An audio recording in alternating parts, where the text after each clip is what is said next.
ચાલતા ચાલતા માઇનર પગ સ્લીપ થાય, પડી જાય અને ફ્રેક્ચર આવી જાય.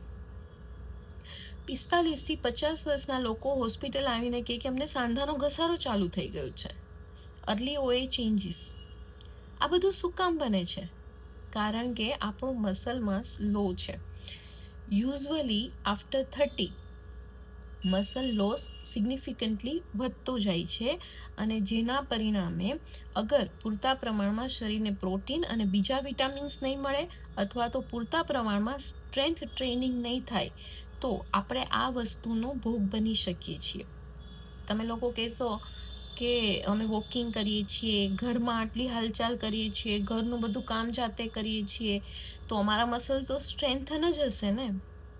ના, તમારે યા તો જીમમાં જઈને વજન ઉઠાવવું પડે, મશીનથી વજન ઉઠાવવું પડે, ડમ્બેલ્સથી વજન ઉઠાવવું પડે, યા તો થેરાબેન્ડથી તમારા મસલ્સને એક્ટિવેટ કરવા પડે અને એને પૂરતા પ્રમાણમાં અઠવાડિયામાં મિનિમમ 3 દિવસ સ્ટ્રેન્થ ટ્રેનિંગ આપવી પડે.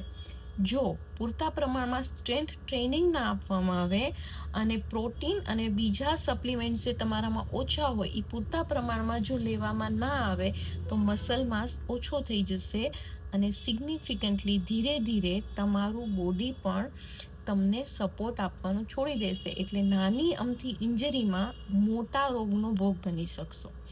તો જો તમે સ્ટ્રેન્થ ટ્રેનિંગ ના કરતા હો અને પૂરતા પ્રમાણમાં સપ્લિમેન્ટ્સ અથવા તો પ્રોટીન અને વિટામિન્સને બધું ના મળતું હોય તો પ્લીઝ આજથી જ ચાલુ કરી દો.